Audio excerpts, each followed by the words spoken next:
በርካታ ታላላቅና ተወዳጅ የሆኑ ሰዎች እባክን ወንዴ ተመለስ የሳቃችን ምንጭ በማለትም በከፍተኛ ሐዘን አስክሬኑን ሲማጸኑ ተስተውለዋል።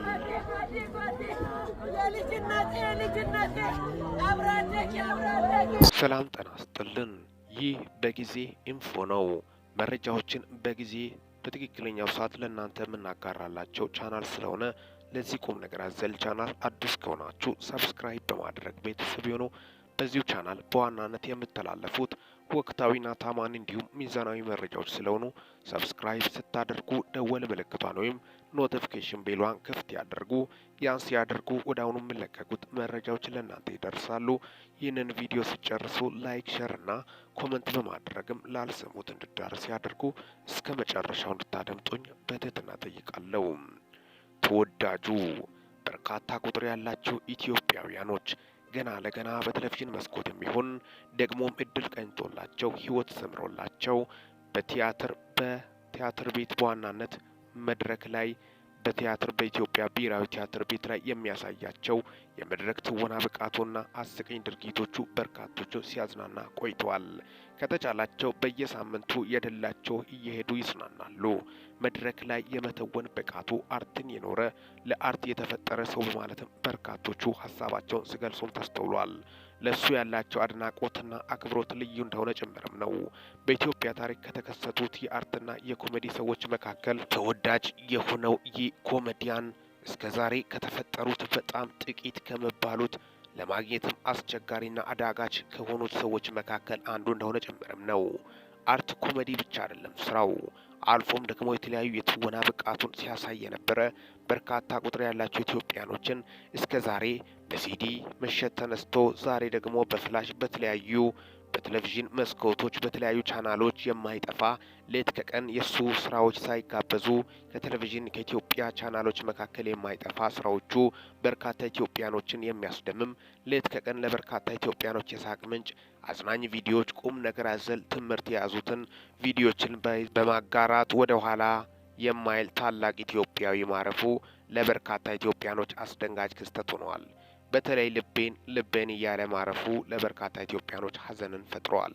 ልብ ብሎ በርካቶችን ልብ የሰበረ ክስተት፣ እጅግ አሳዛኝ አገላለጹ ራሱ አጠገቡ ያሉት በጣም በከፍተኛ ኤምባሲ ገልጾም ተስተውሏል።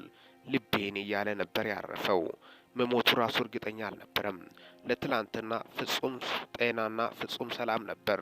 በማግስቱ ምን ተፈጠረ በማለትም በርካቶቹ ሀዘናቸውን ሲገልጹም ተስተውሏል። ከዛም የተነሳ በርካታ ቁጥር ያላቸው በጥርጣሬ ወደ ምኒልክ ሆስፒታል አስክሬን ምርመራም ተወስዷል። የሞቱ ምንጭ እስካሁን ድረስ ዶክተሮቹ በይፋ ባይሉም በጣም በሚያሳዝን ሁኔታ ልቤን እያለ ማረፉ በርካታ ኢትዮጵያኖችን አስደንጋጭ ክስተት የፈጠረበት ሁኔታም ነው የተሰማው። ልብ ይሰብራል።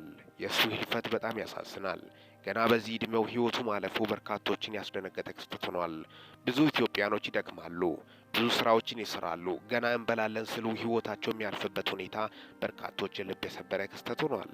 ለአብነት ያክል ከዚህ በፊት በኢትዮጵያ ዘንድ ተወዳጅ የሆነው ማዲንጎ፣ እነ ታምራት ደስታ ገና ብዙ ሳይኖሩ ብዙ ተስፋቸውን ብዙ ስራዎቻቸውን ሳይሰሩ ህይወታቸው ማለፉ በርካታ ኢትዮጵያኖችን ያስደነገጠ ክስተት ሆኗል። ይህ ነው ሞት ጨካኝ ነው። በጣም በሚያሳዝን ሁኔታ ልብ በሚሰብር መልኩ የዚህ ሰው ህልፈትም ልክ በተመሳሳይ ማለትም ይቻላል ልቤን እያለ ህይወቱ ማለፉ በዚህ ሰዓታውን ኮሜዲያን ወንዴ ያልፋል ብለው ማን ጠበቀው?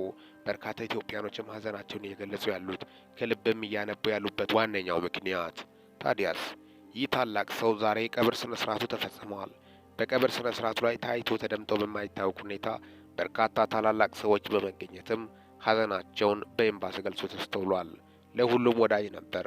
ለታላቅም ለታናሽም ለጥቁሩም ለነጩም ለሁሉም ወዳጅ የሆነው ታላቅ ሰው ይህ ኮሜዲያኑ ህልፈትን በማስመልከት ለህፃንም ለአዋቂም ለሁሉም ሰው ጎራ ሳይለይ ድሃው ሀብታም ሳይል ከሁሉም ጋር ወዳጅ የነበረ ለሁሉም ደግሞ የሚገባውን ክብር ሰጥ የነበረ ለሱ ደግሞ ኢትዮጵያኖች አድናቆታቸውን ሲገልጹ እኔን አታድንቁ፣ እኔ የምደነቅ ስራ አልሰራውም፣ ሰው እኔን ሲያደንቅ ይጨንቀኛል፣ የምደነቀው አንድ ፈጣሪ ብቻ ነው በማለትም መመለስ የምወድ ታላቅና እንቁ ኮሜዲያን እንደነበረ ጭምርም በርካቶቹ ሀዘናቸውን እየገለጹ ናቸው።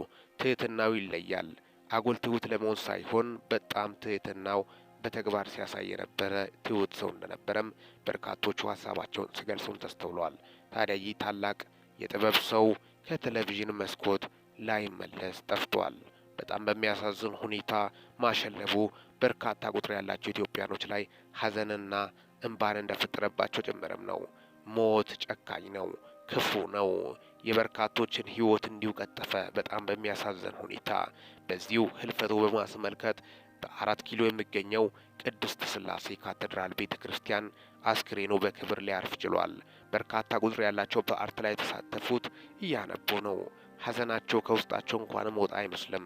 ምክንያቱም ይህ የሳቅ ምንጭ ባዩት ቁጥር እንባ ነው ድቅን የምልባቸው። ምክንያቱም የሰራቸው ስራዎች ዘመን ተሻጋሪ ናቸው።